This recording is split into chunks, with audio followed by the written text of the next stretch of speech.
Dans cet exposé, je voudrais faire quelques commentaires au sujet du développement des robotiques militaires.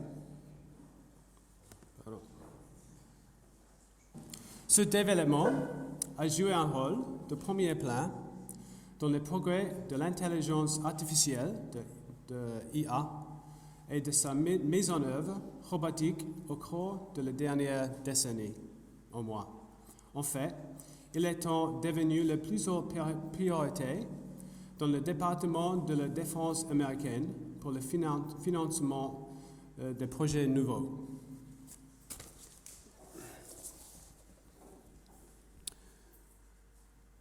Ce rôle prioritaire pour l'avance technologique militaire est une histoire familière dans la réorganisation de la technoscience après la Deuxième Guerre mondiale. La même qui, d'une façon similaire, a fourni les technologies de simulation informatique, la virtualisation, le networking, tout en temps réel, si répandu aujourd'hui dans notre technoculture contemporaine. Ça marche le son? Okay. Mes commentaires concernent en partie cette continuité d'une élaboration technoscientifique persistant d'un avenir numérique, celui dans lequel les tendances à l'automaticité et la préemption de la contingence, on peut dire ça en français? Contingence, projettent une convergence dans un mode de court-circuit spatio-temporel, Bernard appelle le temps réel, et que pour Virgilio correspond à la guerre pure, comme il dit. Accident principal de l'ère nucléaire. Sur le chemin, j'offre également quelques commentaires sur la IA comme un domaine de recherche qui a émergé pendant cette période. Je crois qu'il est devenu très important pour la pensée critique d'examiner et d'engager ce domaine de recherche, l'enseignement et la pratique. Enfin, s'il vous plaît, envisagez mon expo comme une invitation à participer, comme bon vous semble, dans la promotion d'un moratoire sur la recherche sur la robotique militaire menée par des laboratoires universitaires, comme chez mon institution à Bristol. Oh, pardon. Ouais. Le Bristol Robotics Lab.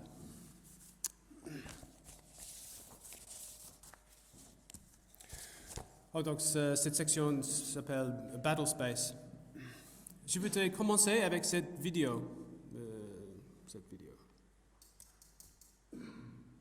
Avec une vidéo, si je peux trouver. Ici. Qui vous avez peut-être déjà vu. C'est très populaire sur YouTube et je l'ai vu plusieurs fois à la télé. C'est une vidéo d'une manifestation de l'expérimentation sur le vol coordonné des drones UAV, Unmanned Aerial Vehicles, fait par le laboratoire GRASP de l'University of Pennsylvania. GRASP, c'est-à-dire General Robotics Automation, Sensing and Perception.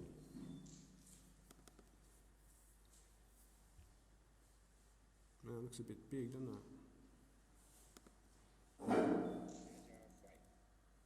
On n'a pas de son. Le son, ça marche pas?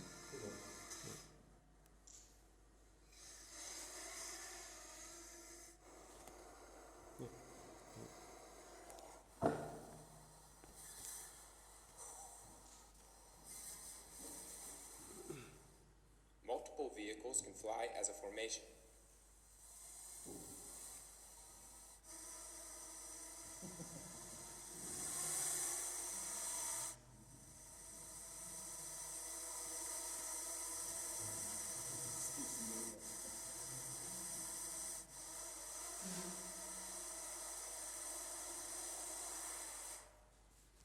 We developed a method to transition between formations in 3D.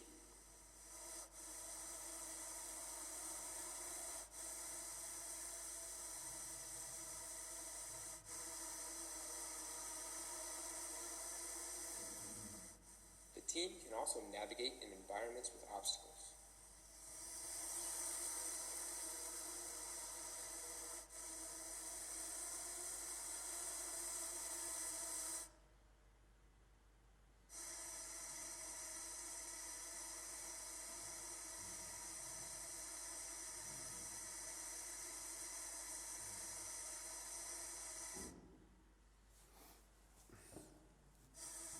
Encore.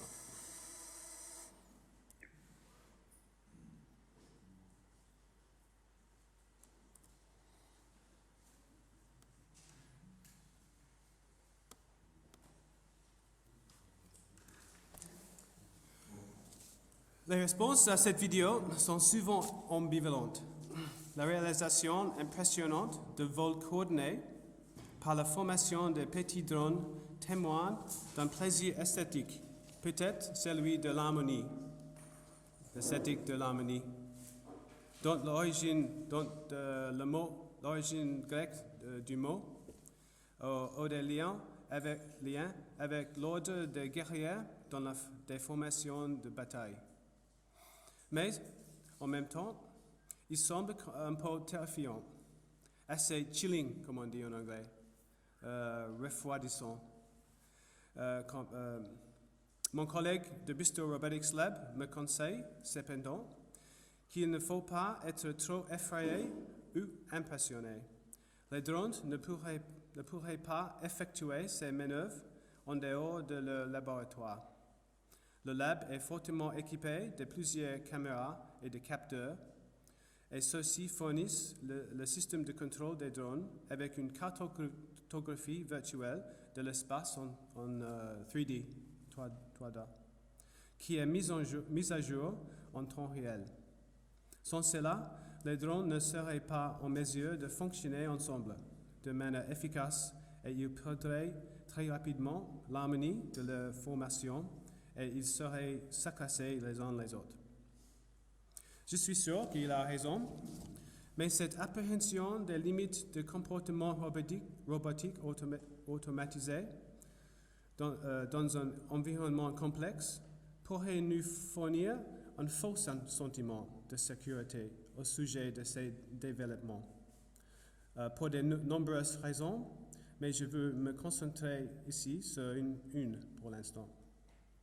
Le processus par lequel l'environnement de laboratoire a été réalisé comme un espace opérationnel efficace aux fins de ces drones n'est pas simplement ou seulement un artifice destiné à produire l'effet spécial, special effect, de l'automatisation des drones avancés comme une sorte de truc pour le spectateur.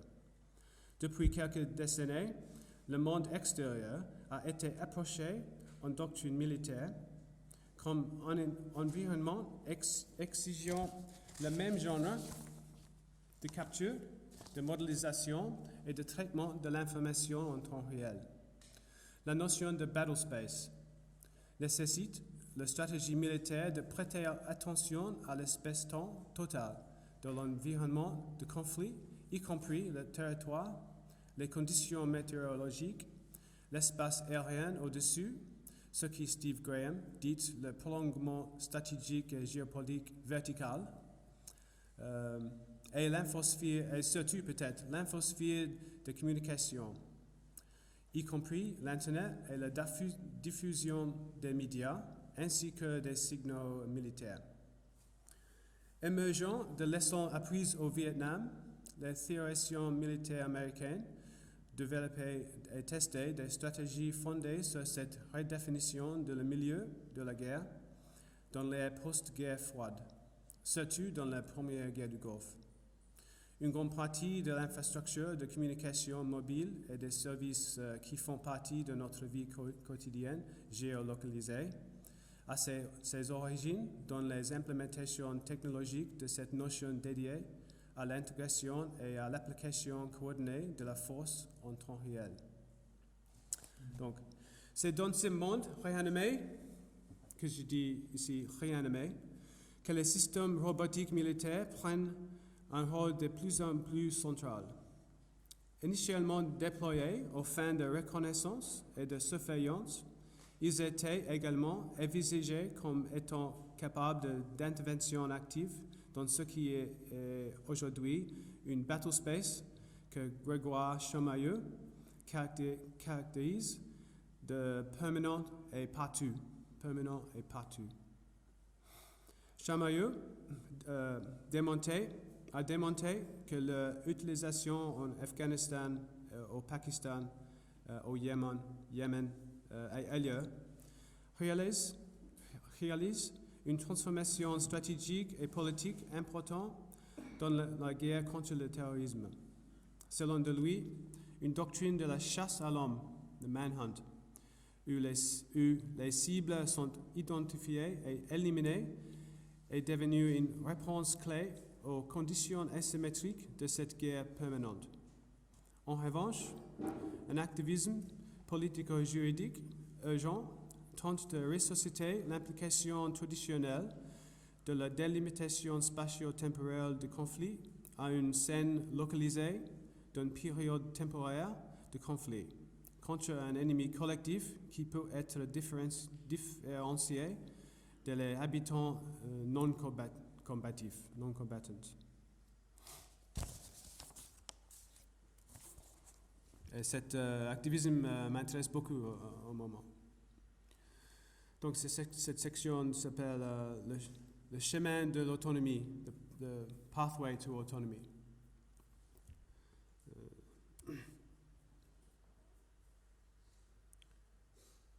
Et je vais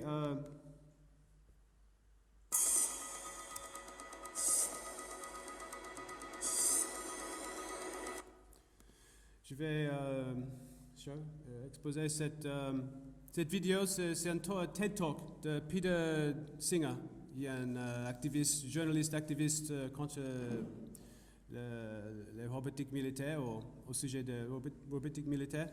Mais c'est bon juste pour manifester quelques images des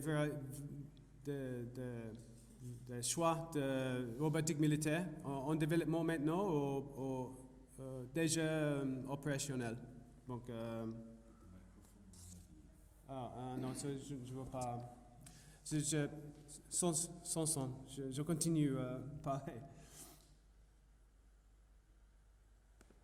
That's a good idea. Et plus, he's more handsome than me. He's more handsome than me. Il est plus beau que moi aussi, donc c'est ça. Donc, je viens de dire que ce nouveau monde est notre monde réanimé. Comme Alan Cholodenko observait dans le texte Illusion of Life, numéro 1, chaque processus technique et système animatique, y compris le cinéma, animation classique et tous les moyens techniques dotant des êtres de vie et ou de mouvement. Toutes ces techniques doivent être pensées non seulement pour ce qu'ils apportent à la vie, mais pour son rapport à la mort. Et non seulement pour ce qu'elle fait apparaître, mais pour ce qui disparaît dans cette apparence.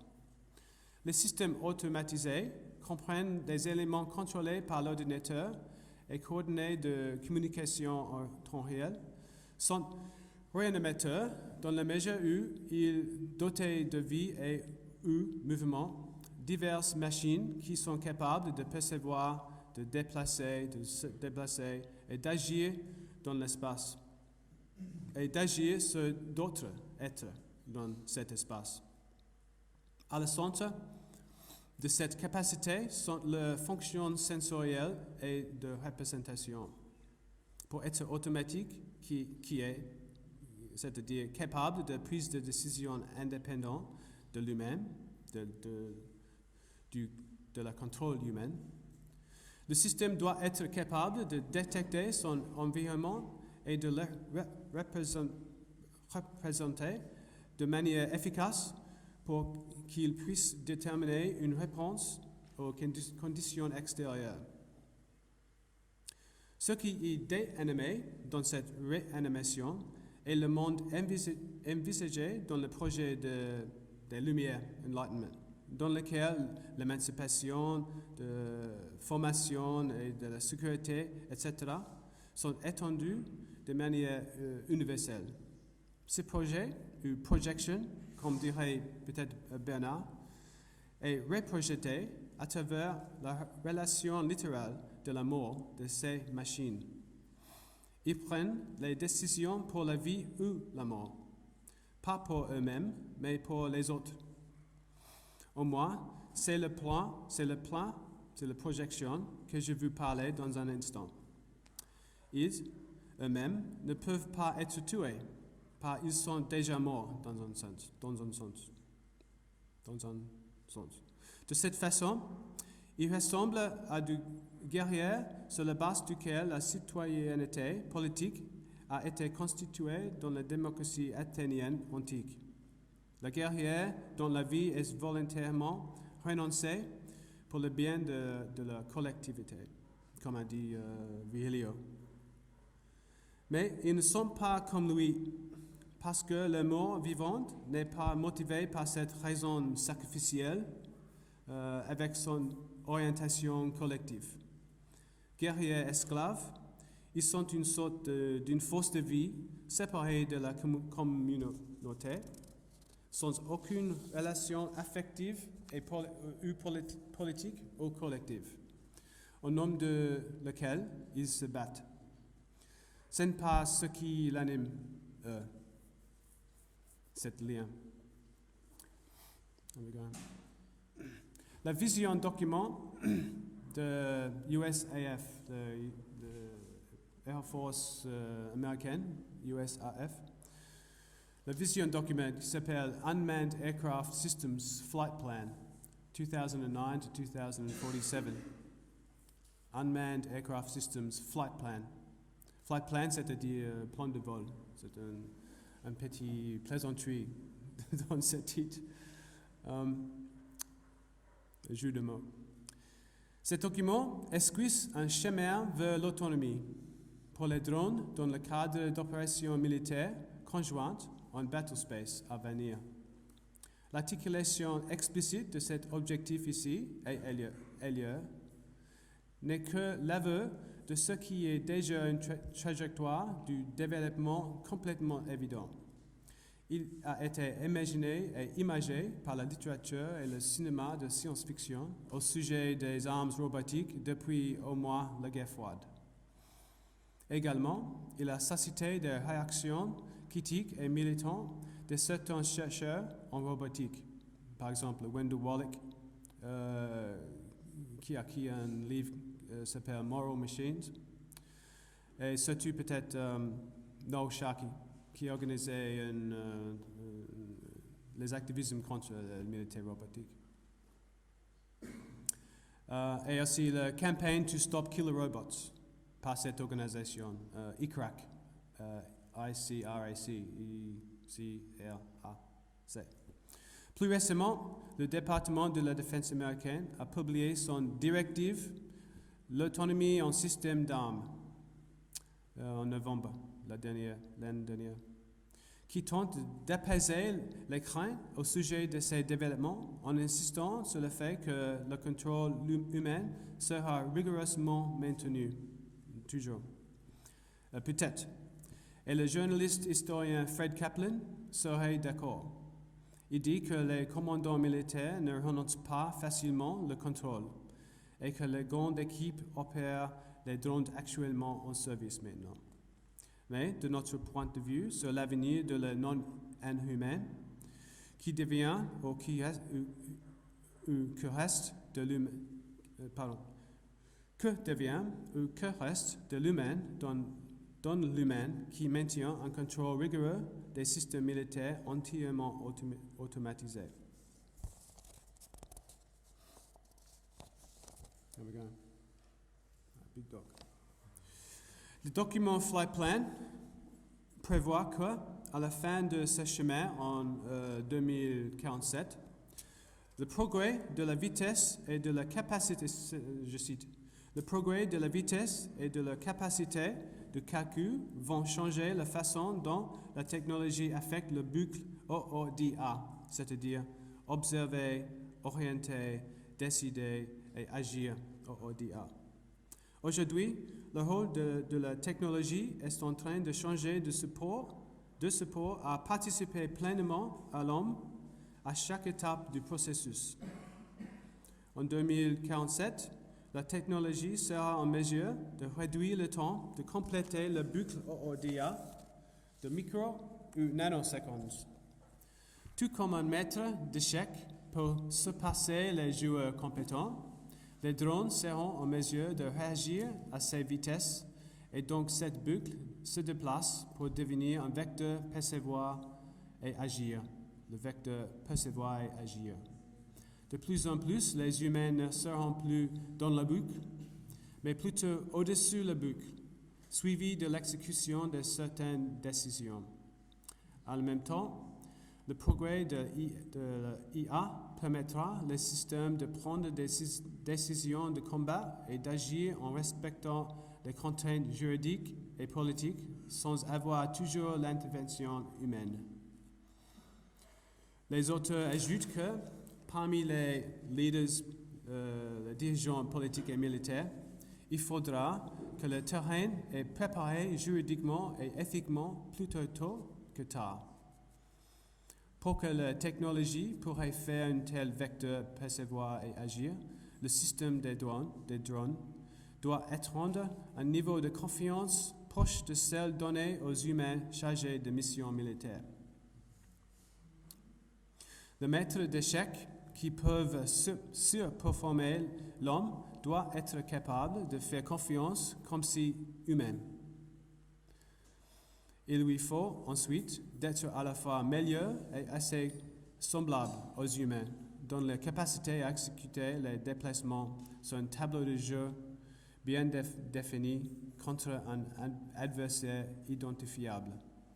Nous pouvons reconnaître dans cette allusion courte mais décisive aux échecs ce que Peter Galison appelait l'ennemi manichéen, the Manichaean enemy, évoqué par la théorie des jeux, la cybernétique et l'analyse des systèmes au début de la technoscience d'après-guerre.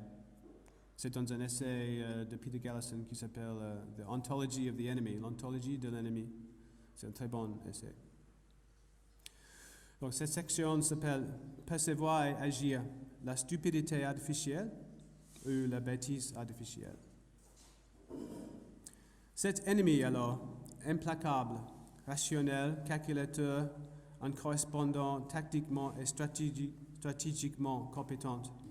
Il est, comme nous, dans un sens, composé avec des extensions technologiques pour adopter son destin ontologique de l'hostilité, de l'enmity. Mais les nôtres sont mieux, pour l'instant du moins. Aucune inquiétude à propos des problèmes avec cette idée de l'ennemi perturbe les auteurs de ces documents. Ils ignorent les difficultés endémiques au contexte de la guerre asymétrique. Surtout, la difficulté à identifier l'ennemi parmi les habitants du théâtre des opérations devient ici plateau de jeu de la battle space. Ils préfèrent laisser ces questions aux politiciens et des experts juridiques et d'imaginer qu'elles ne vont pas perturber leur considération de l'avenir opérationnel des drones. C'est évidemment à prévoir dans un tel document. Mais il est tout aussi évident qu'une interrogation attentive de cette hypothèse de l'ennemi à l'ère de la guerre contre le terrorisme est fondamentalement problématique. Il faut être stupide dans un sens, peut-être, pour ne pas voir comment l'automatisation de la guerre est un projet qui doit répondre à cette question de l'ennemi avant qu'il ne puisse être poursuivi justement, c'est-à-dire non inhumainement. Stupide signifiait ici inattentif à cette question, à laisser de côté, pour rester heureux avec une définition par défaut de l'ennemi. Une définition héritée de la doctrine militaire et bien sûr de la doctrine de guerre totale qui a une histoire longue et problématique dont ce document est également l'héritier. La voie de l'autonomie envisage un avenir au-delà des problèmes actuels de guerriers de l'OTAN en Afghanistan. Par exemple, l'infiltration de l'armée nationale et les forces de sécurité en Afghanistan par les talibans et les difficultés constitutives de distinguer entre villageois et insurgés. Actuellement, des groupes d'activistes comme le Global Justice Clinic de l'Université de New York enquêtent sur l'identification des cibles pour les attaques de drones de la CIA en Afghanistan et au Yémen, et peut-être autre part. Récemment, certains fonctionnaires mécontents de l'administration Obama ont pris compte de l'identification et l'élimination des cibles de signature, qui s'appellent les cibles de signature. Ce sont des inconnus identifiés, dans un sens, par la signature de données, qui est compilée à partir des divers moyens de surveillance à distance, y compris les écoutes téléphoniques, l'observation par des drones, des satellites, etc. La signature indique un modèle de comportement qui correspond à celui des insurgés terroristes, ou terroristes, soi-disant connus. C'est une question d'un modèle de comportement. Si on a souvent téléphoné ou envoyé par email quelqu'un d'autre qui a été identifié comme un ennemi, ou dont les mouvements dans le battlespace global assortis d'une telle signature comportementale, on peut se retrouver sur une telle liste de soldats inconnus. Perspective. Or, cette utilisation des drones comme instrument de la sécurisation préemptive indique déjà que c'est peut-être mieux de penser à cette stupidité comme performative ou fonctionnelle, peut-être, comme on dit. Comme on dit les écrivains Alvison et Spicer, les académiques dans les études de management, management studies. Ouais. Le problème, dans toute sa complexité critique, éthique et opérationnelle, disparaît tout simplement comme un problème. La définition initiale du territoire comme battlespace définit l'ensemble des occupants. Tout comme pour la doctrine de la guerre totale, il n'est pas nécessaire de faire la différence entre ennemis et non-ennemis. Et nous pouvons noter ici que l'automatisation d'une attaque nucléaire est brièvement discutée dans le document Flight Path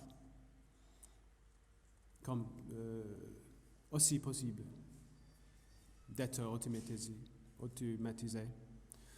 Précision et d'imprécision ensemble, paradoxalement. Arme de précision, le traitement sophistique des données fournies de capteurs en temps réel, mais capable de ripostes nucléaires. Et contre un ennemi dont l'identification reste une question ouverte. Paradoxal parce que les scientifiques et les techniciens doivent travailler avec des modèles et des programmes informatiques pour répondre avec une exactitude mathématique à ce que chaque moment de l'opération porte à l'attention du robot. C'est fini, enfin. Voilà.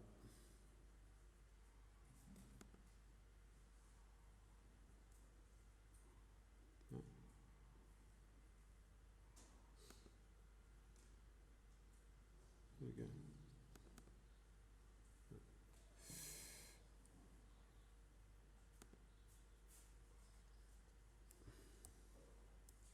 Ah. Ça, c'est le document dont j'ai parlé.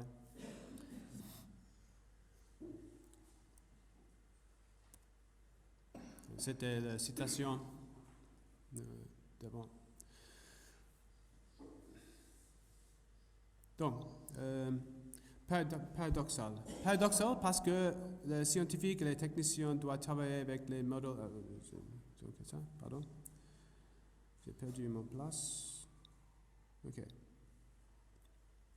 Ok. Et on peut voir cette combinaison paradoxale aussi dans le domaine de l'intelligence artificielle plus généralement. Mais partout pas, mais plus généralement.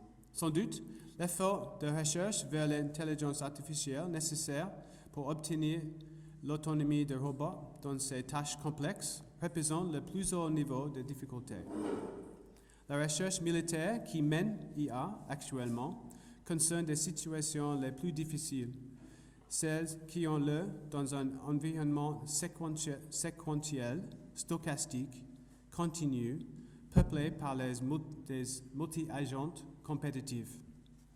Mais cela repose sur un concept d'intelligence qui est de façon importante le même que dans les premiers jours de simulation cognitive, qui était le nom de IA au début, dans les années 50.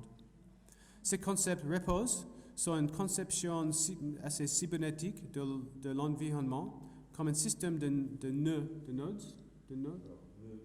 nœuds qui communiquent ensemble et la réponse de ces dernières par des comportements compris comme la communication. La réponse à des changements dans l'état du système était la seule chose de l'intérêt pour le technicien chargé de décrire et modéliser le système. L'analyse du motif impliqué dans ce ciblage signature mentionné il y a un instant est un bel exemple de cette intelligence cybernétique. Il faut trouver les modèles, les patterns en anglais. Il faut calculer tous les patterns, les modèles possibles.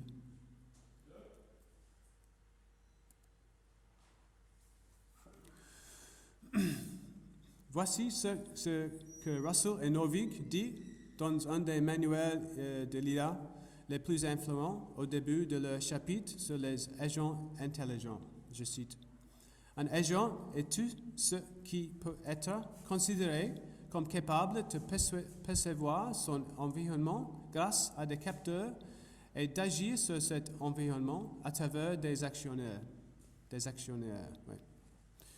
Si cette définition est très large, ils poursuivent en disant que l'IA est préoccupée par des agents à la fin les plus intéressants du spectre de l'agence, spectrum de l'agence.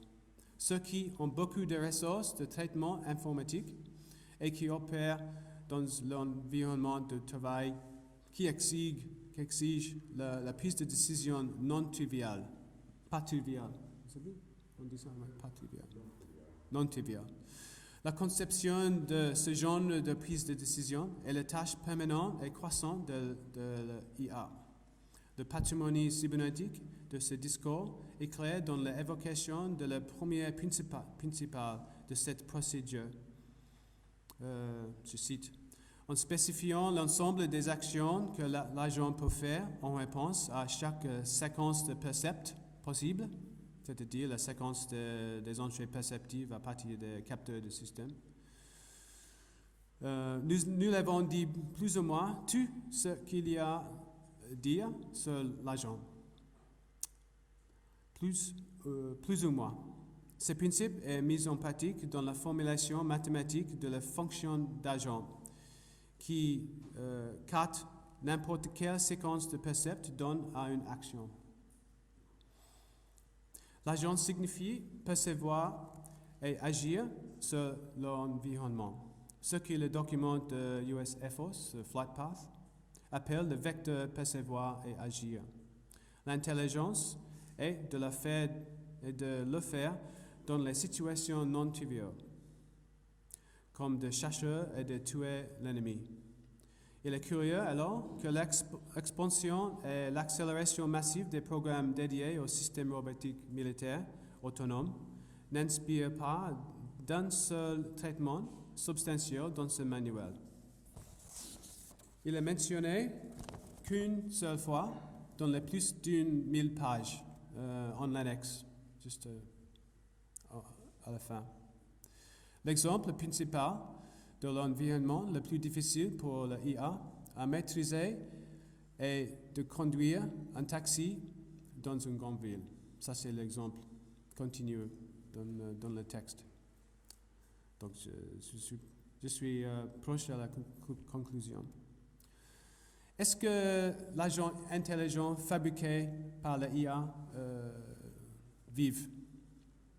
A-t-il été animé quelque part sur la ligne de piège à animal, le calculateur balistique, mécanisme de servo moteur, missile guidé, système de pilotage automatique, jusqu'aux les armes robotiques qui sont en service en permanence maintenant, au 3/8e parallèle entre les deux Corées. Question bien aimée de science-fiction populaire, mais celui qui est nostalgique d'une métaphysique qui, comme l'a expliqué Bernard, n'a jamais été en mesure de saisir les enjeux de caractère technique de la vie humaine. Comme je l'ai déjà suggéré, il est peut-être mieux de réfléchir à la composition dans ces développements des tendances d'événements et réanimants, ou, comme Bernard dirait peut-être, du potentiel pharmacologique de la croissance des techniques de prise de décision autonome. Comme il dit dans l'économie hypermatérielle et le psychopouvoir, le non-inhumain est parfaitement capable de régression, d'en devenir limace, comme il dit là-bas. I recognize myself there. C'est-à-dire de redevenir inhumain. On peut décerner cette tendance dans le bestiaire des robots expérimentaux. Les jouets-pas, les cheetahs, en tout cas. Les chiens, les beast of burden, comment on dit en français? Les oxen, the beast, carrying, transport beasts. Transport, les transports. Les oiseaux de proie, les wasps, les predators, etc. Mais aussi des insectes, avec une agence collective très efficace. Donc, au début, avec la vidéo de Grasp Laboratoire. Comment se composer avec ces process nouvelles et extraordinaires? Ces questions doivent être examinées avec rigueur si la stupidité performative, je viens de décrire, est nuancée et peut-être modifiée. Merci de votre attention.